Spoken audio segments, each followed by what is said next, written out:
আচ্ছা, পার্ট টুতে আসি। আমরা ইভ্যাকুয়েশন প্রসিডিউর। ইভ্যাকুয়েশন প্রসিডিউরটা বলতে, ধরে নেন এখানে আগুন ধরেছে, আমরা বা আপনি যেখানে থাকেন সেখানে আগুন ধরেছে, কি করব?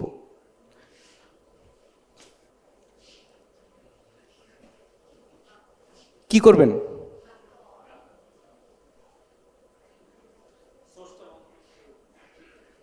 আর ফায়ার সিভিল ডিফেন্সের অনেক সময় আপনারা অনেক কথা বলছিলেন যে কেউ ফায়ার অ্যালার্ম বাজাবেন, কেউ বিভিন্ন ধরনের কাজ করবেন। ঠিক আছে, কি করব? আসলে কিচ্ছু করব না, পালাবো আগে, রাইট? মাথা থেকে যা আছে সব বাদ দেন। কি হচ্ছে, প্রথম প্রথম দুইটা ডিসিশন নেব। ডিসিশনটা হচ্ছে, না না না, জোরে দৌড়াবো না, কত জোরে দৌড়াবো এটা না। প্রথম সিদ্ধান্ত হচ্ছে আমার সবচেয়ে কাছের এক্সিটটা কোনটা। ঠিক আছে, এইটা আমাকে নির্বাচন করতে হবে, একটাই ডিসিশন। এরপরে ওই দরজা দিয়ে পালাতে হবে, রাইট? এই একটাই কাজ আমাদের। এই একটা কাজকে বিভিন্ন ট্রেনিং সেশনে, বিভিন্ন বইয়ের মাধ্যমে বিভিন্ন মানুষরা এত কঠিন করে ফেলেছে যে আজকে আমাদের মরতে হয় আর কি। আচ্ছা, তাহলে আমরা প্রসিডিউরগুলোতে যাই। অ্যাকশন আমাদের কি হবে ডিউরিং ফায়ার? প্রথমে বলছে যে রেইজ দ্য ফায়ার অ্যালার্ম। এই ছবিটা এখানে আনা এই কারণেই, এইটার যদি ধরেন আপনার ফ্লোরে আগুন ধরেছে, যে ফ্লোরে আগুন আছে সেই ফ্লোরে আপনিও আছেন, এখন কোনো কারণে অ্যালার্ম বাজেনি, তাহলে আপনার প্রথম কাজ কি? না, তারপর প্রথম কাজ হচ্ছে আপনাকে নিয়ারেস্ট এক্সিট চয়েস করা, কারণ নিয়ম হচ্ছে প্রত্যেকটা এক্সিটের পাশে একটা করে বাটন থাকবে। তাহলে এক্সিটটা আপনাকে চয়েস করতে হবে, তারপরে আপনি অ্যালার্ম বাজাবেন। তার মানে আপনি চিন্তা করবেন অ্যালার্ম বাজাবো, কিন্তু সেই সঙ্গে আরেকটা চিন্তা দেন আমাকে এক্সিটটা আগে খুঁজতে হবে, রাইট? অ্যালার্ম বাজাবো, যদি আপনার অ্যালার্ম বেজে যায় তাহলে কি আর অ্যালার্ম বাজানোর দরকার আছে? দরকার নেই। কী করবো? পালাবো। Leave the building, available nearest exit. এরপরে কি করব? Report to assembly point. যতক্ষণ না আপনি রিপোর্ট করবেন ততক্ষণ এই যে পালানোটা সফল হবে না, স্কুল পালানোর মতো হয়ে যাবে। ক্লিয়ার?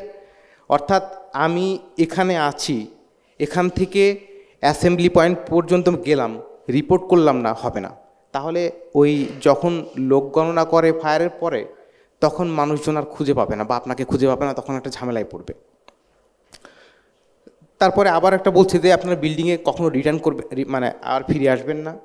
এরপরে কোনো ধরনের কোনো রিস্ক নেবেন না। সবাই বলে ভলেন্টিয়ার সার্ভিস, দরকার নেই, আগে নিজে বসলে বাপের নাম। এই কথাটা মাথায় রেখে চলতে হবে আর কি ডিউরিং ফায়ার। তাহলে আচ্ছা, এই দেখেন, এই সবুজ কালি দিয়ে লেখা এই লোকরা কথাটা ঠিক লিখেছে। আমি প্রথমটা দেখালাম আর এইটার মধ্যে পার্থক্যটা আপনারা দেখেন, যে evacuation procedure, when alarm sounds leave immediately by the nearest exit, একদম কথা সত্যি। তারপর কি বলছে? Proceed in an orderly manner to assembly point. Assembly পয়েন্টে আপনার জন্য নির্ধারিত জায়গা আছে, 4 তলার লোক 2 তলার লোকের লাইনে দাঁড়াবে না, 4 তলার লাইনে দাঁড়াতে হবে। তারপরে কি? Remain at assembly point until all clear is given. অর্থাৎ ওখানে ব্যাপারটা হচ্ছে যে ফায়ার যখন হয়, প্রপার ফায়ার একটা ম্যানেজমেন্ট থাকে, ফায়ার অ্যালার্ম কন্ট্রোল রুমের লোক থাকে, প্রত্যেকটা ফ্লোরে আপনাদের অফিসের যেমন হচ্ছে যে বিভিন্ন ওয়ার্ডেন থাকে যারা আপনাদেরকে হেল্প করে, ফায়ারের ক্ষেত্রেও ওয়ার্ডেন থাকে, তারা আপনাকে ইনস্ট্রাকশন দেবে যে এখন আপনি বাড়ি যান বা এখন আপনি অন্য জায়গায় যান। ওই ইনস্ট্রাকশন না দেওয়া পর্যন্ত আপনার অ্যাসেম্বলি পয়েন্টে আপনারা থাকবেন। তার মানে আমার ইভ্যাকুয়েশন প্রসিডিউরের প্রথম কাজ হচ্ছে এক্সিট নির্বাচন করা, যদি প্রয়োজন হয় ফায়ার অ্যালার্ম বাজানো অথবা নয়। তারপরে আমার অ্যাসেম্বলি পয়েন্টে যাওয়া, রিপোর্ট করা। যতক্ষণ না এই কাজটুকু করবেন ততক্ষণ ইভ্যাকুয়েশন প্রসিডিউর শেষ হবে না। আমরা একটা ছোট্ট ডেমনস্ট্রেশন করব। আমার অনেক আগেই বলে দেওয়া উচিত ছিল, এই রুম থেকে 2টো এক্সিট আছে, একটা হচ্ছে ওই যে জিনিস বেরোচ্ছেন, আরেকটা ওই পেছনের সাইডে ওই সুইচ বোর্ডের পাশে। এক্সিট সাইন নেই, দিয়ে দেওয়া উচিত, আশা করি কর্তৃপক্ষ এটা দিয়ে দিবেন।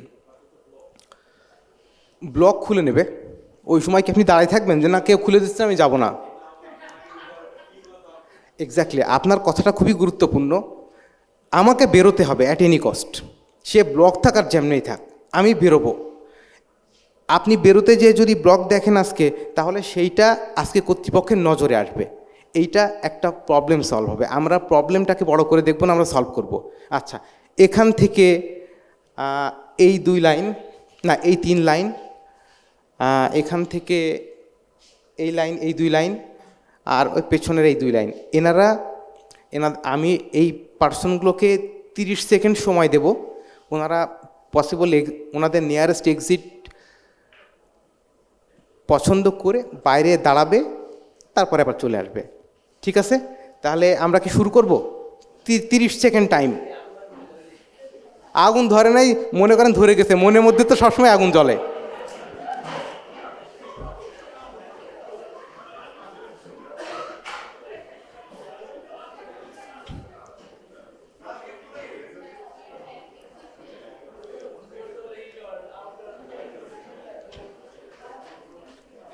চলে গেছে তাই না সবাই? ভাই দরজাটা বন্ধ করে দেন, আমরা ওনাদের ইফতারগুলো আমরা ভাগ করে নেব আর কি। আসেন, চলে আসেন সবাই, চলে আসেন, চলে আসেন।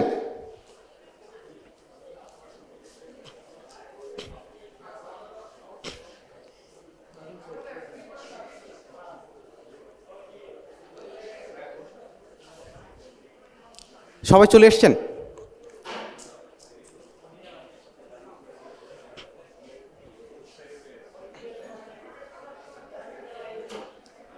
তাহলে আমরা সেশনে ফিরে আসি। একটা ছোট্ট ভিডিও দেখব, ঠিক আছে? ছোট্ট ভিডিও, কিভাবে নিয়ারেস্ট এক্সিট পছন্দ করে বিল্ডিং থেকে বের হতে হয়। এটা একটা সিমুলেশন ভিডিও, মানে পারফেক্ট ভিডিও করার চেষ্টা করা হয়েছে আর কি। একটু সবাই মনোযোগ দিয়ে দেখেন।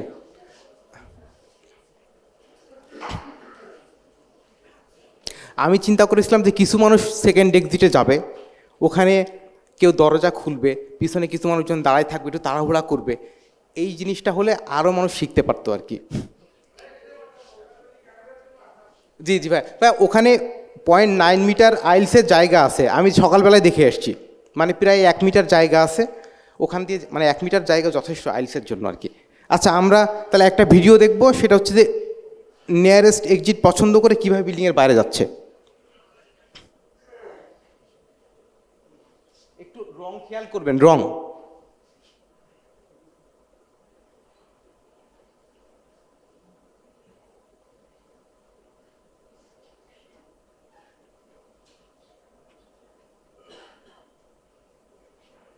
যেখানে লালচে কালার সেখানে মানুষজনের ওখানকার এক্সিটটা হয়তো বা ঠিক নেই,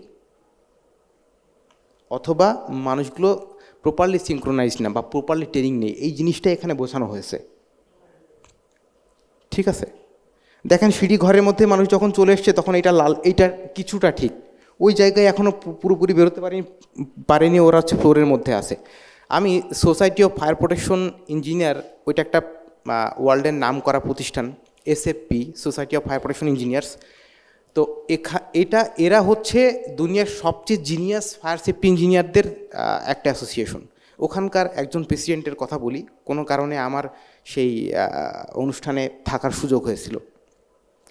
তো উনি বলছে যে আগুন ধরবেই, আগুন ধরবে না এই চিন্তাটা যারা করে সেটা হচ্ছে তারা ম্যাড। আগুন ধরবে, আগুন ধরলে কি করবা? আগুন ধরলে কিচ্ছু না, তুমি একটু কষ্ট করে সিঁড়ি ঘরের মধ্যে যাও, তারপরে পকেটে যদি সিগারেট থেকে সিগারেট জ্বালাও, প্রিয় তোমার কথা ভাবতে ভাবতে অ্যাসেম্বলি পয়েন্টে চলে যাও। কত সহজ একটা কথা। এই কাজটা করতে যে আমরা হাত ভাঙি, পা ভাঙি, পড়ে যাই, হ্যান ত্যান করি, একটাই কারণ, আমাদের ড্রিল হয় না, আমাদের ট্রেনিং হয় না, আমাদের অ্যাওয়ারনেস নেই। আজকে আপনারা ধরেন ফায়ারে আপনারা 20টা জিনিস জানতেন না আগে, আজকে আপনারা অ্যাটলিস্ট 50টা জিনিস জেনে বাসায় যাচ্ছেন। তো এরকম ট্রেনিং তো আজকেই শেষ না, ভবিষ্যতে আরও হবে।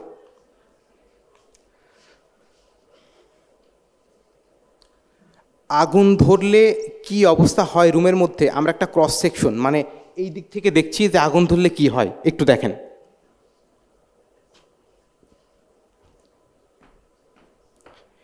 এই যে আগুন ধরলো এখান থেকে, দেখেন ধোঁয়াগুলো কীরকম ব্যবহার করে বা তাদের ক্যারেক্টারিস্টিক্স কেমন।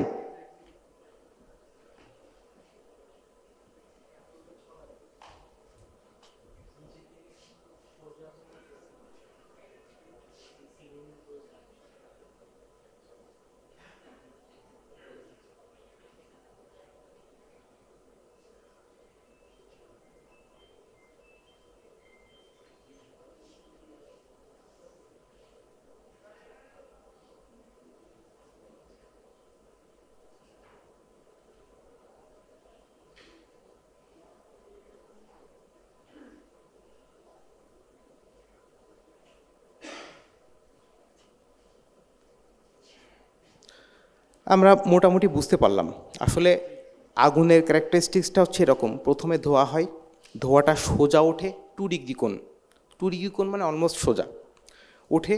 ওঠার পরে সেটা সিলিংয়ে ছড়াবে। পুরা সিলিংটা না হওয়া পর্যন্ত, বাধা খাওয়া না পর্যন্ত সে নিচে আসবে না। কারণ আপনারা জানেন যে গরম বাতাস উপরে যায়, ঠান্ডা বাতাস নিচে থাকে। এই ক্যারেক্টারিস্টিক্সটা কেন আমরা জানলাম, একটু পরে আগুন হলে বা আগুনের মধ্যে দিয়ে বা ধোঁয়ার মধ্যে দিয়ে আমরা কিভাবে বের হব সেইটার সময় আমরা বুঝতে পারবো। এই জন্য এই ভিডিওটা দেখানো আর কি। আচ্ছা, আগুনের পার্ট কয়টা বা আগুনের এলিমেন্ট কয়টা? আচ্ছা, ওইটা তো আগুন ধরার এলিমেন্ট। আগুন হলে কি কয়টা জিনিস হয়? আচ্ছা, আমি সহজ করে দিই, রোজার মাস আমারও কষ্ট লাগছে, আমি রোজাচ্ছি। আচ্ছা, সেটা হচ্ছে যে 2টো জিনিস হয়। একটা হচ্ছে ফ্লেম, ওই যে লাল, আর একটা হচ্ছে যে ধোঁয়া, হ্যাঁ, স্মোক হয়। তাহলে 2টার 2 রকম ক্যারেক্টারিস্টিক্স। কোনটা কিভাবে ক্ষতি করে আমরা একটু দেখি। এগুলোই শেষ না, আরও আছে। যদি আগুনের মধ্যে আমরা পড়ি বা ফ্লেম আমার গায়ে লাগে বা ফ্লেমের মধ্যে পড়ে যায়, তাহলে আমার কি হবে? বার্ন হবে, বডিটা পুড়ে যেতে পারে। আপনারা জানেন যে মানুষের হিউম্যান বডি 80%-এর বেশি পানি। পানি শুকিয়ে গেলে আমরা শেষ।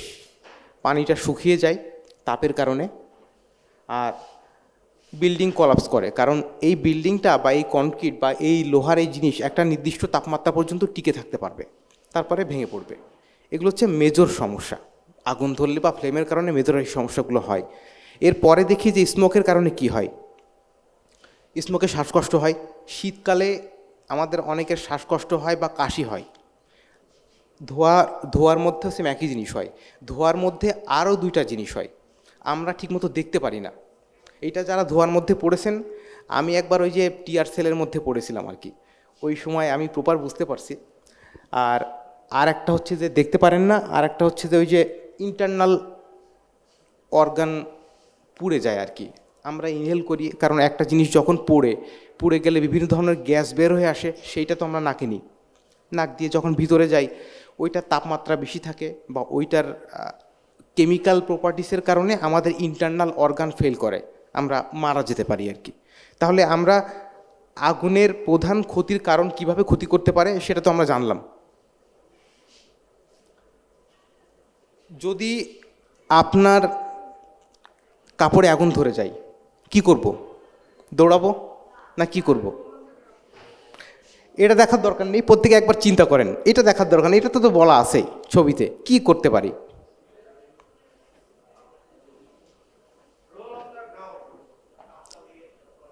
রাইট, রোল কেমনে করব?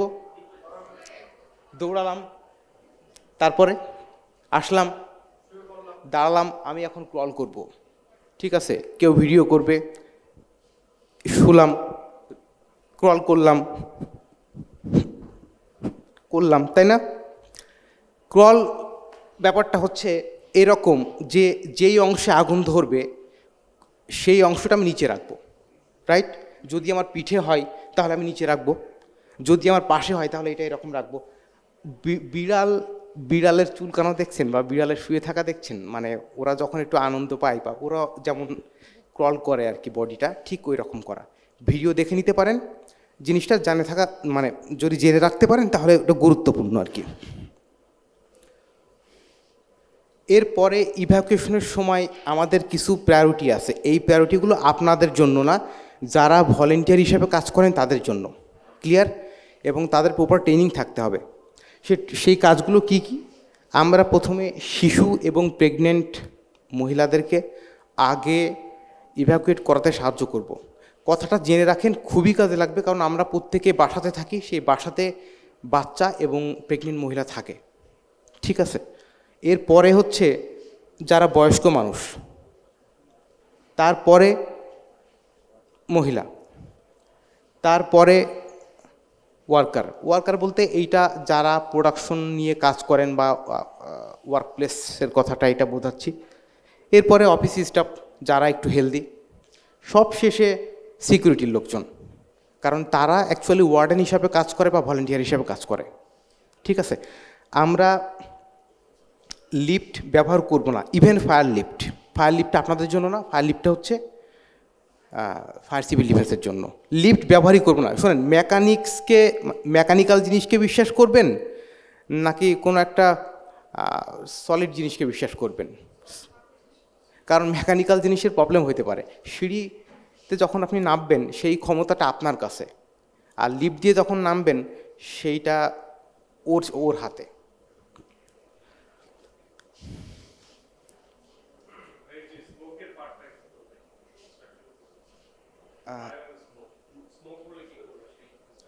আচ্ছা, ও সরি, আমি মিস করে গেছি। আচ্ছা, ও হ্যাঁ, এইটা যদি স্মোক হয়, মনে করবেন আপনার সেই ছোট্ট বাচ্চাটা আপনার পিঠে, ছোট্ট বাচ্চাটা পিঠে নিয়ে আপনি যাচ্ছেন। স্মোক, আমরা ওই ভিডিওটা কেন দেখালাম? ওই ভিডিওটা দেখালাম যে গরম যে স্মোকটা সেটা উপরে চলে গেছে, নিচেই তো ঠান্ডা, এবং সেটা একটা 30 to 60 সেন্টিমিটার পর্যন্ত আপনার বেশ ঠান্ডা থাকে। ওই ঠান্ডা পরিবেশে আপনি স্ক্রল করে করে আপনি অনেক সময় পাবেন, কারণ এর নিচে নর্মালি স্মোক আসে না আর কি, জানলা থাকে, বিভিন্ন দিক দিয়ে স্মোক বের হয়ে যায় আর কি। ফায়ার ড্রিল দেখানো হচ্ছে। ফায়ার ড্রিল প্র্যাকটিসটা খুবই দরকার, কারণ আমাদের আর্মিদের একটা কথা স্লোগান আছে, কঠিন পরিশ্রম সহজ যুদ্ধ। আপনার যদি প্র্যাকটিসটা প্রপার থাকে তাহলে বিল্ডিং থেকে বেরোয় আসবেন, ওই যে প্রেসিডেন্টের কথার মতো আপনি যাবেন, সিঁড়িঘরে যাবেন, একটা সিগারেট জ্বালাবেন, আস্তে আস্তে অ্যাসেম্বলি পয়েন্টে যাবেন, যে রিপোর্ট করবেন, চলে আসবেন, শেষ, কোনো ব্যাপার না। তো রেগুলার। আচ্ছা, আর একটা জিনিস জানি, কয়বার আপনি করবেন? BNBC, Bangladesh national building code অনুসারে কোয়ার্টারলি করতে হবে। বছরে 3 বার বা 4 বার করতে পারলে ভালো হয়। আর এই রিপোর্টটা 2 বছরের রিপোর্ট আপনারা জমা রাখবেন। যদি বাড়িতে করেন বাড়িতে, যদি অফিসে করেন অফিসে, যে কোনো জায়গাতে 2 বছরের রিপোর্ট জমা রাখবেন। কারণ ওই 2 বছরের মধ্যে ইভ্যাকুয়েশন করতে যে কি সমস্যা বা কি ব্যাপার হচ্ছে সেটা আপনার জেনে রাখা উচিত। পরবর্তীতে আপনি ওইগুলো আস্তে আস্তে সলভ করতে পারবেন। আচ্ছা, আমরা যেগুলো পড়লাম পার্ট টুতে ইভ্যাকুয়েশন প্রসিডিউর পড়লাম, বা ফায়ারের সময় আমরা কি ধরনের অ্যাক্ট করব। কোনো প্রশ্ন আছে কারো? প্লিজ। যেটা আমরা মানে সব কিছুই ঠিক আছে, আমরা নিয়মটা মানি, ঠিক আছে, কিন্তু ওই যে মাথা ঠান্ডা রাখার ব্যাপারটা, মানে আমি এভাবে বলবো, কমনলি মানুষের কিন্তু মাথা ঠান্ডা রাখা, যে প্রথম পয়েন্টটা আপনি বলেছেন, এই মাথা ঠান্ডা রাখাটা কিন্তু নর্মালি, বা আমরা যদি দেখি যে মানুষের থাকে না, কারণ একটা হ্যাজার্ড হলেই মানুষ মাথা গরম হয়ে এদিক ওদিক চলে যায়। এইটা সেলফ কন্ট্রোলের ব্যাপারটা আসলে আসে এখানে। আমি উত্তর সরাসরি দিব নাকি কেউ বলবেন? কারো মাথায় কি এসছে যে এই প্রশ্নটার উত্তর কি হতে পারে? না, প্যানিক, উনি তো বললেনই তো প্যানিক করা যাবে না, তো উনি তো বললেন যে প্যানিক করব না, এইটার জন্য তো একটা মেন্টাল সিচুয়েশন তৈরি করতে হবে। এক্স্যাক্টলি, সঠিক কথা বলেছেন ভাইয়াকে, অসংখ্য ধন্যবাদ। ট্রেনিং, আমরা বললাম যে practice makes a man perfect. আপনি যত বেশি ট্রেনিং করবেন তত বেশি আপনি ইজিলি বের হতে পারবেন, বা এই প্যানিকটা কম হবে। আমরা এসএসসি বা ইন্টারমিডিয়েট পরীক্ষা দেওয়ার আগে অনেকগুলো পরীক্ষা দিই না, টেস্ট পরীক্ষা। এক্স্যাক্টলি তাই, সেম। আপনি বছরে 3টা বা 4টা বা 6টা, প্রতি মাসে যদি একটা করতে পারেন খুব ভালো। যত বেশি ফায়ার ড্রিল করবেন, ফায়ার সিভিল ডিফেন্সের লোকের টাকা হবে সেটা ব্যাপার না, কিন্তু আপনার জীবনটা বাঁচবে বা আপনি ইজিলি বের হতে পারবেন। ক্লিয়ার?